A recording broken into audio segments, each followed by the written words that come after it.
നമസ്കാരം. അത്തം നക്ഷത്രത്തിൽ ജനിച്ചവർക്ക് 2025 അധപ്പതിച്ചു കിടക്കുന്ന പല പ്രസ്ഥാനങ്ങളും പുനരുദ്ധീകരിക്കുവാനുള്ള കഴിവും പ്രാപ്തിയും അവസരങ്ങളും സാമ്പത്തികമായുള്ള സഹായങ്ങളും വന്നു ചേരുവാനിടയുണ്ട്. എന്നാൽ ആ ഒരു പ്രസ്ഥാനം വേണ്ട വിധത്തിൽ പ്രാവർത്തികമാക്കുവാനായിട്ട് മെയ് മാസം മുതൽ ഒരു വർഷത്തേക്ക് അഹോരാത്രം പ്രവർത്തിക്കാൻ തയ്യാറാവുക തന്നെ ചെയ്യും. അതിനുള്ള സാഹചര്യങ്ങളും വന്നു ചേരുവാൻ ഇടയുണ്ട്. ഉദ്ദേശിച്ച വിഷയത്തിൽ ഉപരിപഠനത്തിന് പ്രവേശനം ലഭിക്കും. വികസിത രാഷ്ട്രത്തിൽ ഉപരിപഠനത്തിന് എത്തിച്ചേർന്ന വിദ്യാർത്ഥികൾക്ക് ഫെബ്രുവരിയോടുകൂടി കോഴ്സ് തീരുകയും മാർച്ച് ഏപ്രിൽ മാസത്തോടുകൂടി ഉദ്യോഗത്തിന് അവസരം വന്നു ചേരും. വ്യാവസായികമായിട്ടുള്ള മേഖലകളിൽ ഓഗസ്റ്റ് മുതൽ പല പ്രകാരത്തിലും ബുദ്ധിമുട്ടുകൾ അനുഭവിക്കുവാനിടയുള്ളത് കൊണ്ട് ഒരു പക്ഷേ ഇനി നിലനിർത്താൻ സാധിക്കുകയില്ല എന്ന് മനസ്സിലാക്കിക്കൊണ്ട് തന്നെ വിൽപ്പന ചെയ്യുവാനോ വാടകയ്ക്ക് കൊടുക്കുവാനോ തീരുമാനം കൈക്കൊള്ളുവാനിടയുണ്ട്. വിൽപ്പന ഉദ്ദേശം എന്ന സാഹചര്യം ഒരു പക്ഷേ 2026 മെയ് മാസത്തിന് ശേഷം മാത്രമേ ഉണ്ടാവാൻ സാധ്യതയുള്ളൂ.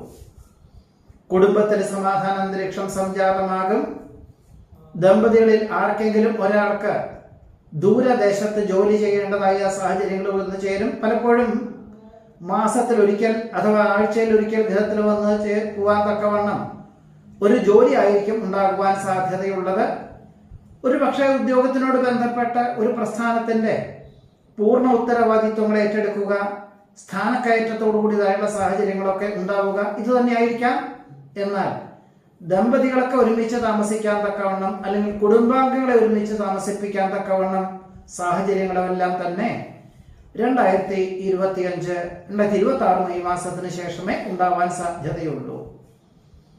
നീർക്കെട്ട, സന്ധിവേദന, വയറിനസുഖം എന്നിവ പലപ്പോഴും ഉണ്ടാവാം. വിദഗ്ധമായുള്ള പരിശോധനയിൽ മാരകമായിട്ടുള്ള അസുഖങ്ങളൊന്നുമില്ല എന്നറിഞ്ഞതുകൊണ്ടും